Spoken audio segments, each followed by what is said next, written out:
এলাকার কথা কিছু না বললেই নয়। নাটোরের মানুষ আমি, নাটোরের মেয়ে। আমাদের নাটোরের বেশ কিছু বিষয় নিয়ে ইতিমধ্যে আমি সংসদে কথা বলেছি। তার মধ্যে একটি হচ্ছে নাটোরে যতগুলো চরাঞ্চল রয়েছে, উত্তরাঞ্চলে যতগুলো চরাঞ্চল রয়েছে, এই চরাঞ্চলগুলোকে যদি আমরা ইউটিলাইজ করতে না পারি তাহলে আমাদের জন্য এটা খুব ক্ষতির কারণ হচ্ছে। প্রথমত বালুমহল নিয়ে একটা বড় সিন্ডিকেট কাজ করে পুরো বাংলাদেশ জুড়ে। এই সিন্ডিকেটটাকে আমাদেরকে একটু আইডেন্টিফাই করে কেটে ডিফিউজ করতে হবে। বালুমহলকে যদি লিজ দিতে হয় তাহলে অ্যাপ্রোপ্রিয়েটলি বালুমহল নিয়ে কাজ করতে হবে, আর যদি বালুমহলের লিজ বন্ধ করতে হয় তাহলে একবারে বন্ধ করতে হবে। যদি চরগুলোকে আমরা ইউটিলাইজ করতে চাই, আমাদের রিনিউয়েবল এনার্জির ক্ষেত্রে আমরা যদি সোলার প্যানেল তৈরি করে সেখানে কাজ করতে চাই, তাহলে চরাঞ্চলে যে ক্রাইমগুলো হয় এই ক্রাইমগুলো বন্ধ করা অনতিবিলম্বে সম্ভব। আমাদের নাটোরের লালপুর এবং পাবনায় যে চরগুলো আছে, ঈশ্বরদীতে যে চরগুলো আছে, সেখানে গত 3 সপ্তাহে 3টা কিলিং হয়েছে, 3টে মার্ডার হয়েছে, যেটা অত্যন্ত দুঃখজনক। এবং এগুলোকে বন্ধ করার জন্য অনতিবিলম্বে এই চরগুলোকে আমাদেরকে হাত দেওয়া উচিত এবং কাজ করা উচিত। দ্বিতীয়ত, আমাদের উত্তরাঞ্চলে অনেক সুগার মিল আছে। এই বন্ধ হয়ে যাওয়া এবং অর্ধবন্ধ মিলগুলোকে অবশ্যই আমাদেরকে কাজে হাত দিতে হবে। তাহলে যেটা হবে, আমাদের যুব উন্নয়নের জন্য, যুব সমাজের কর্মসংস্থানের জন্য তারা যখন সরকারি চাকরির খোঁজে ঘুরতে থাকে, অথচ সরকারি চাকরির সংস্থান আসলে সকলকে দেওয়া সম্ভব না। আমরা যদি এলাকা ভিত্তিক কাজগুলো হাত দিতে পারি তাহলে সেখানে কর্মসংস্থান হবে এবং এলাকাতে ভিত্তিক কিন্তু উন্নয়ন করা আমাদের পক্ষে সম্ভব। ওয়ান ভিলেজ ওয়ান প্রোডাক্ট যে প্রজেক্ট নিয়ে আমরা এগোতে চাচ্ছি, ইতিমধ্যে যদি আমরা সেই কাজগুলোকে আরও একটু ত্বরান্বিত করি তাহলে আমাদের কাছে অনেকভাবে এই ধরনের প্রস্তাবগুলো এসছে যে আপনারা এই কাজগুলো করেন। কিছুদিন আগে শ্রীমঙ্গলে গিয়েছিলাম, চা বাগানের মণিপুরীদের সাথে কথা বলেছি। চমৎকার কাজ তারা করে, মণিপুরি শাড়ি তৈরি তারা করে। রাজশাহীতে আমাদের তাঁত আছে, টাঙ্গাইলে তাঁত আছে, নাটোরে আঁক আছে, বিভিন্ন জায়গায় বিভিন্ন প্রোডাক্ট আছে যেগুলো নিয়ে আমরা কাজ করে জাতীয় এবং আন্তর্জাতিকভাবে স্বীকৃতি লাভ করতে পারি।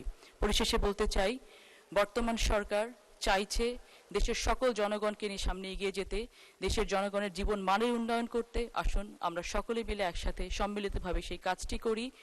পথ দীর্ঘ নয়, পথটি খুবই অল্প। এই অল্প পথে যেন আমরা কাজগুলো একটু ভালো মতো করতে পারি, সকলে মিলে করতে পারি। সকলে ভালো থাকবেন। আসসালামু আলাইকুম। মাননীয় প্রতিমন্ত্রী ফারজানা শারমিন, নাটোর 1, সময় 8 মিনিট।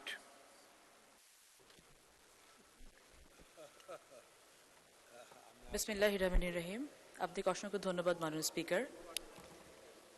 আজকে এই মহান সংসদে বাজেট নিয়ে আলোচনা করার সুযোগ করে দেওয়ার জন্য মহান আল্লাহ তাআলার দরবারে আমি শুকরিয়া আদায় করছি। মাননীয় স্পিকার, বর্তমান বাংলাদেশে যে বাজেটটি আমাদের মাননীয় অর্থমন্ত্রী প্রস্তাবনা আকারে পেশ করেছেন বর্তমান মহান সংসদে, এই বাজেটটি আসলে জাতীয় এবং আন্তর্জাতিকভাবে সমাদৃত হয়েছে বলে আমি মনে করছি। সংবিধানের fundamental rights, fundamental principal of state policy দুটোকে মাথায় রেখেই এই বাজেটকে জনগণের সামনে নিয়ে আসা হয়েছে। পথ হারাবো বলে এবার পথে নেমেছি, সেভাবে বাংলাদেশ জাতীয়তাবাদী দল এবং বর্তমান সরকার পথে নামেনি। মাননীয় স্পিকার, আমরা পথে নেমেছি পথটা তৈরি করে ইনশাআল্লাহ।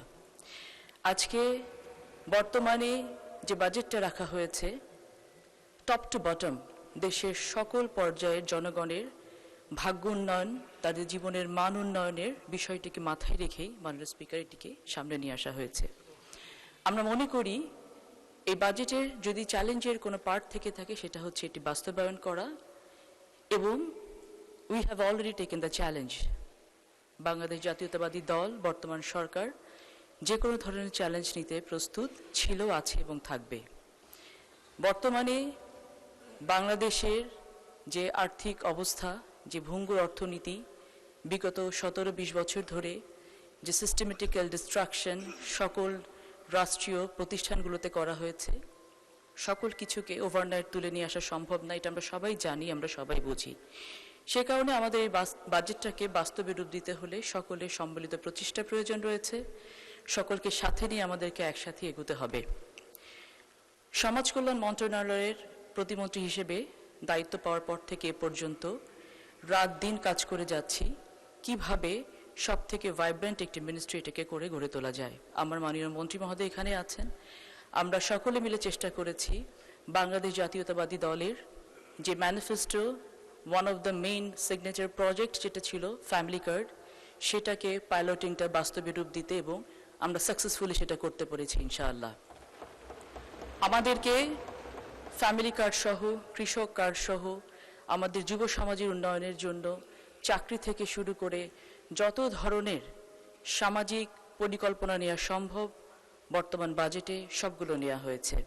কিন্তু আমাদেরকে নিশ্চিত করতে হবে বেনিফিশিয়ারি এন্ডে যেন সকল এই পরিকল্পনাগুলোকে পৌঁছায়, এই বেনিফিটগুলো পৌঁছায়। সেটার জন্য আমাদের সকলে সম্মিলিত প্রচেষ্টা প্রয়োজন।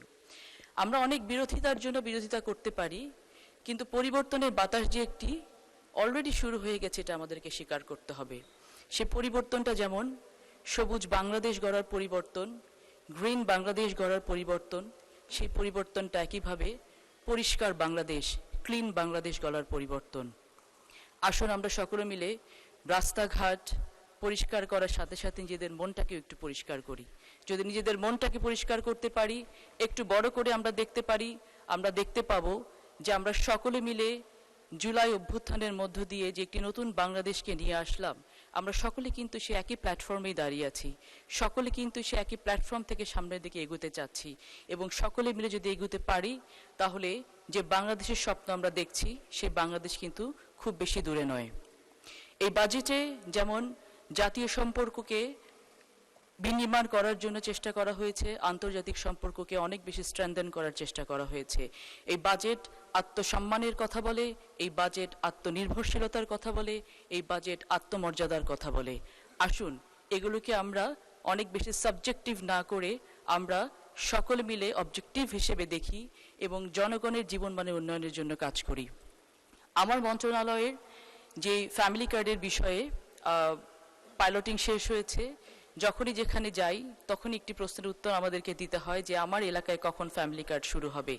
এই যে মানুষের চাহিদা, এই যে মানুষের রেসিপ্রোকেশন, তাদের যে ফ্যামিলি কার্ডের প্রয়োজন, তাদের যে কৃষক কার্ডের প্রয়োজন, সেটাই কিন্তু ডিনোট করে যে এই প্রজেক্টগুলো কতখানি বাস্তবধর্মী এবং এই প্রজেক্টগুলো কতখানি বাংলাদেশি ইকোনমিতে ইম্প্যাক্ট ফেলতে পারে।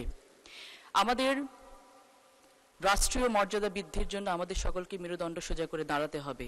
এই মেরুদণ্ড সোজা করে দাঁড়ানোর কাজটি কিন্তু একা সরকারের পক্ষে করা সম্ভব নয়। সরকার স্টেট পলিসি নিচ্ছি আমরা, এটা এক্সিকিউশন লেভেলে গিয়ে আমাদেরকে সকলকে একত্রিত হয়ে কাজ করতে হবে। এই জন্য বারংবার আমরা একটা কথাই বলতে চাই যে দেশ গড়ার কাজ কেবল আমার একলার না। আমরা দেখেছি বিগত সময়ে যখন এক একটি সেক্টরের উপরে অত্যাচার হয়েছে তখন সেই সেক্টর প্রতিবাদ করেছে, কিন্তু যখন একটি সন্তানের গায়ে গুলি লেগেছে তখন কিন্তু ঘর থেকে মা বাবা সহ সকলে বেরিয়ে এসেছে। আসুন উন্নয়নের অগ্রযাত্রায় আমরা সকলে মা বাবা সহ একসাথে বেরিয়ে এসে এই উন্নয়নের অগ্রযাত্রাতে আমরা শরিক হই এবং কাজের দিকে এগিয়ে যাই। সময় কম,